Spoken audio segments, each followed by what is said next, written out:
and techie Brezza, the Citybird SUV. That is a serious way to finish for Royal Challengers Bengaluru after they were put in by the Mumbai Indians. 68 of the last 5, 19 of the final over. Dinesh Karthik blazing his way to a half-century in what is his final season. Man, I think he can reconsider that no matter how the season goes for RCB. That question and so much more as the brilliance of Jasprit Bumrah once again on display. He holds the purple cap and he picks up a 5-wicket haul. So on Maruti Suzuki Arena presents ESPN Cricket for Timeout. It's time for Tom Moody, Mitch McClenaghan and Deep Dasgupta to make sense of that innings. Let me start with who came closest to the first innings prediction score. You were 187, Tom was below that, and you were 200 odd. So 196. How do you feel about that? I think it's a good total. I think looking at the first 7-8 overs, I thought the pitch was a little sticky, did fair bit. And for the longest time, didn't look like they're going to get anywhere near that total. I was looking, it seemed like it looked 175-ish. And that last few overs, and especially that DK innings, 196 seems to be a good total. I don't know, chasing, I would like to believe this pitch would get better to bat on the second half. So I think they needed that kind of a total. Yeah. What a strange scorecard though. 3 guys who got to double figures all got in excess of 50. Yeah. Very healthy strike rate. No one else got to double figures. Don't know how often that happens, but would Mumbai still take 196? Not from the position that they were in initially. I think they missed a couple of tricks. I think there was a couple of partnerships which they could have tried to break early. They got on top early in the power play. They had them 2 down, and at that point you really could have gone after trying to break that Duplessis partnership up with, was that with Aditya? Yeah. Yes. You could have really tried to get them 3 down early. So you could have used one of Bumrah's overs there, and then when you realise, when you look at that lineup and you go, you've got Faf du Plessis, you've just got Maxwell out, great bowling from Shreyas Gopal, but your next biggest threat has come to the crease early. The fact that we saw Karthik come to the crease in the 13th over, you should have been looking at that as an opportunity to get him out early because they didn't have anything other than that, and they knew he had to come in early to get them a score. So Bumrah coming back straight after that Shreyas Gopal wicket of Maxwell to try and get Karthik or Faf du Plessis out would have been significant because as it played out, they batted for 3.5 overs and they were 40. They batted for 4 overs. They were 43 off 24 at one point. So, and that's when they brought Bumrah back to try and break that partnership. So it's just a little bit late. A couple of tactical decisions kind of let them get to that score. Yeah, eventually he's bowled overs 3, 11, 17 and 19, ended up with a 5-er. If only Jasprit Bumrah could bowl more. Yeah, very much so. He's in a nice little purple patch at the minute with his bowling. His accuracy is bang on. I agree with Mitch though. I think that his deployment today was poor. So I think tactically there was some misses there from Mumbai. What should that deployment have been? Well, I just see exactly what Mitch said. Yeah. At the end of the day, there was a couple of key partnerships that he didn't bowl when he should have bowled before it got developed, and that was the Patidar and the Faf du Plessis one, and then when Dinesh Karthik came out to bat, and I think you need to identify that was a key moment. Yep. I know it's always difficult when you've got such a special bowler that's head and shoulders ahead of the rest of the pack. It's a bit like when you've got Rashid Khan. You've got that real ace up your sleeve. When do I use his overs? But to me, you use them at key times where you can really put your opposition on the canvas. And they were, RCB were on the canvas. They were 2 down for next to nothing, and Bumrah had to really, throw the knockout punch at that point. Yes, he's ended up with 5 for 21. And he bowled magnificently well, but there was moments that he could have bowled at different times, and that total would have been under 170. 100%. It could have been 150, 160. Yeah, and you can also look at it the way that he was used would be defensive, keeping in mind, okay, I don't have too many bowlers to bowl in the death. I need him to bowl in the death, save his overs. So you could say that was maybe defensive use of your most potent weapon. See, I always look at it as you need to look at the next over being who is the person most likely to take a to wicket. for me. Within reason, because you obviously need to keep at least one of his overs towards the end. But as you track the innings, you need to look at every matchup situation and the game situation. Who is the bowler most likely to influence the game? Take a wicket or to bowl, not a maiden, but an over at, say, 6 or 7. All right, food for thought. That Bumrah had this kind of impact, though. He goes at 5.25 on a day where all the other seamers are in double digits. Only Shreyas Gopal and Mohammad Nabi have gone at less than that.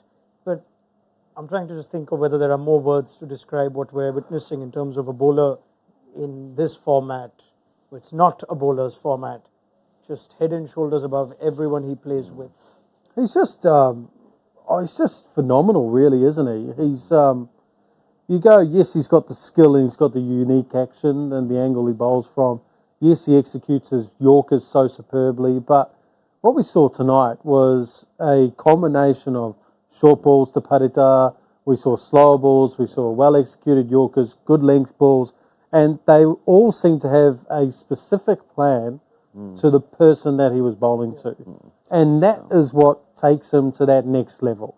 He's not just running in and going, oh, I'm an in-swing bowler or I'm a Yorker bowler, so I'm going to stick to that. It looks to me, and obviously I've played with him, that he does his research, he does his planning, he doesn't leave a stone unturned, and doesn't rest on the skills that he has. He'll try and match those skills for the batsman he's playing against. Is that a rare attribute for a fast bowler? Oh, it's so rare, and you must find this being a coach. In all sometimes it's so difficult to get players to just think outside their own little tunnel and actually think like, okay, cool, yeah, I know this is your best skill, but at some point you're going to have another skill, or you're going to have to do something at a different point. And can you do that? Can you think what the right situation is to bowl that ball and when you need to use it? Or do you just stick to your one strength that you're very good at, might be Yorkers, and then just hope it's your day? You would see this a lot. Yeah, but can I ask you the question, though? Have you stepped out of the tunnel now you've retired? Me? Yeah. So as a fast bowler, were you very open to all the different... Very open. So, okay, because you were. Okay. And I think that was the benefit of not being, like, great at doing one particular thing. And I knew at different points things came in and out of form with me, with deliveries. So then I had to have had to have a lot of deliveries to be creative, right? So, but I don't think a lot of guys, and that's why you see dips in form with a lot of bowlers, because they have a period where that one skill's working well, and then when it's not working well, they're... Is he the A.B. de Villiers of bowling, where he transcends conditions, the strength of the team? He could be in a weak attack, and yet it's just like it doesn't matter. You need the unique skill, and I liken him to Lassis Malinga in that he had a unique skill as well. You know, both good ball speed, both unique action, both very good slower ball, both very good Yorker, both slippery bouncer. And once you've got all those unique skills, it becomes very difficult for any player to settle and take hold of that type of bowler, because it's not one dimensional. Yes. You get an extreme of every situation. It's not just an okay slower ball. It is a very good slower ball. Yeah. We see a lot of different varieties of slower balls that, that's too slow, or that's not dipping, or these guys, both the two that I mentioned have got high class slow balls. The other important thing is obviously the skill and everything else. He's got a superb cricketing IQ, reading situations, reading the opposition, the batters, and everything else. I think yes, he's got all the skills that we mentioned, but the understanding of the game, the reading of the game. I think that what also, apart from the other things, sets him apart from the others is his cricketing IQ, which is so good. And that's preparation, right? Yeah. And that's why we always go, geez, he bowled the right ball at the right time. Yeah. Well, that's preparation. So, nice question on our YouTube Live from Vijayender to Mitch. Is it possible that batters are less ready to put loose balls or Bumrah away, either because of doubt in their minds or some fear? Definitely, because what most batters are thinking, the first ball is going to be as a Yorker.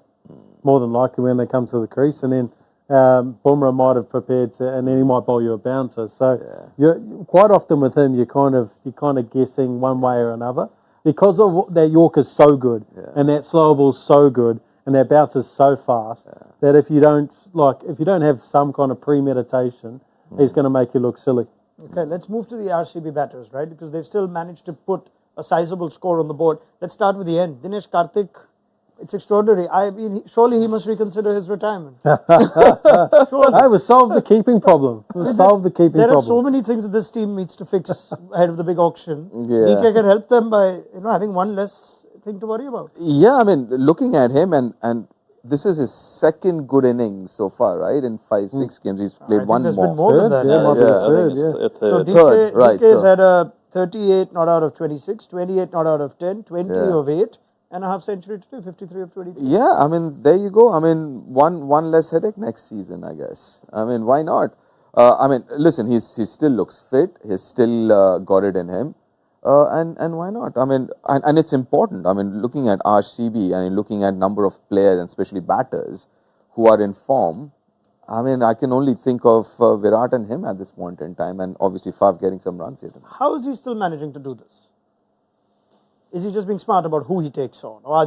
Or what's working for DK, a man who doesn't play any international cricket or any top-flight cricket around the year now? Yeah, that's a good question. Was it you, Deep, or Varun? Yeah, Varun was saying that how much he works on his game in preparation. So he hasn't just come in out of his other career into the middle and suddenly hope that he can rely on a backlog of cricketing history. He's worked very hard to get to this point. And what works for DK is that he's stick to his style of play. You know, the way he played today is exactly a blueprint of exactly how he has played at his best over his career. You know, he hasn't done anything but just using the pace of the bowler, making it difficult for him to settle and not know what to bowl to him because he's unpredictable, isn't he, at the crease?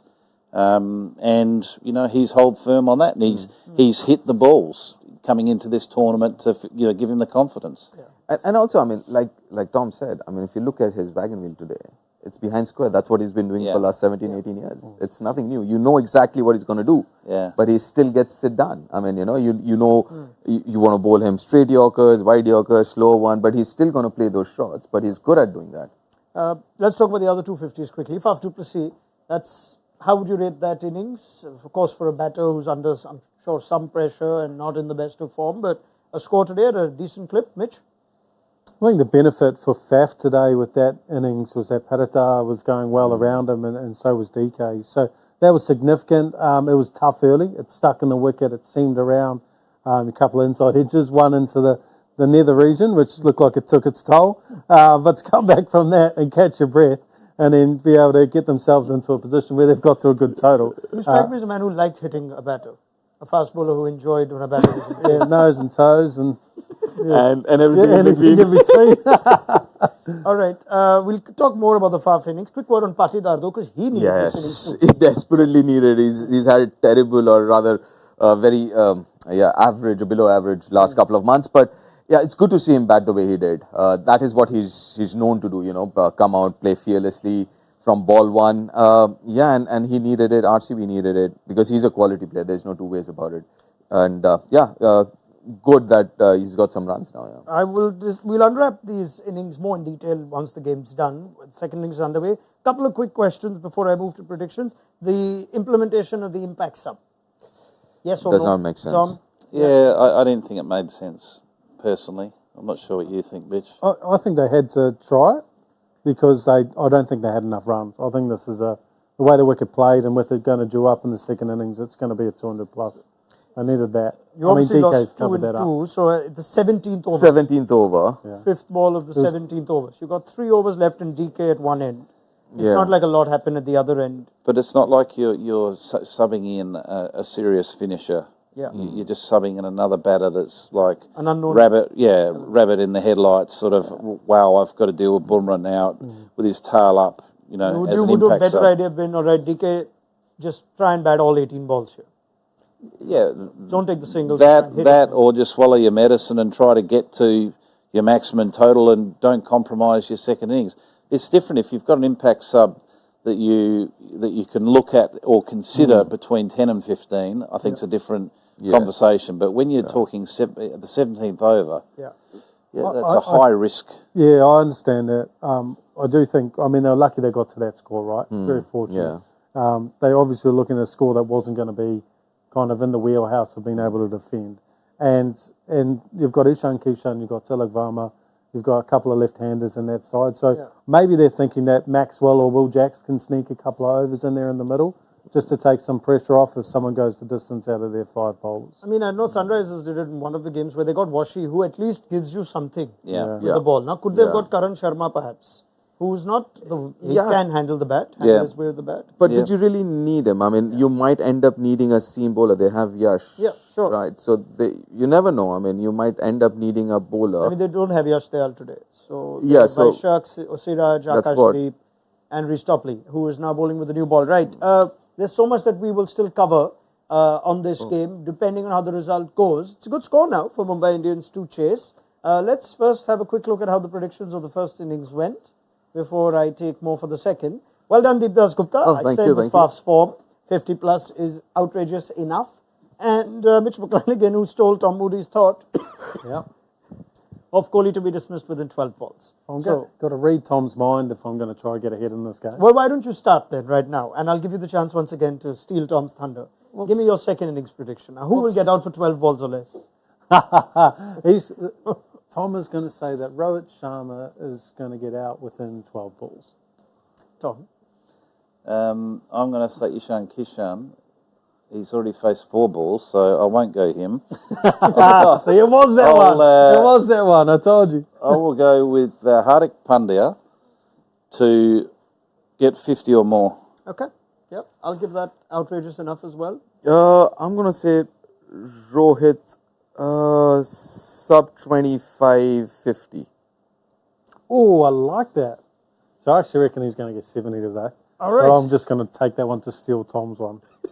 So you said just in case it less happens. Than 25 less than 25. Okay, very good. We're also expecting Surya Kumar Yadav at some point in this innings. Who knows, your impact player Tim David might have an impact too. Oh, it's good now. I got excited when they got 197. When I say impact player, I mean, of course, that Tim's going to bat. the panel has their impact zone. Come back to life. Yes. Quick prediction, Mumbai or RCB? Tom? Mumbai. Mumbai to chase this? Last over?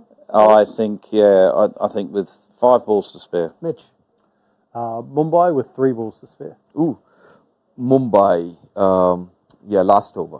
I'm just going to have some fun. I picked 3 RCB players. For my own private game, I'm playing with myself, right? So, RCB, because I've gone for Siraj and Vaishak. Okay. How many wickets is he going to get?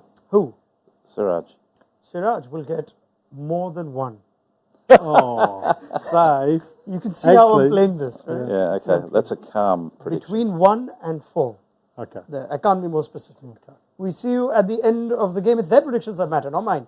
But if I do get it right, I will gloat about it on our post show on Maruti Suzuki Arena Presents ESPN Cricket for Timeout. Do download the mobile app if you haven't already. This is a huge game for RCB. It could pick up their season, just lift them. On the other hand, Mumbai Indians want to carry the momentum of having won their first game at home. So we shall see where things stand at the end of it. Join us then.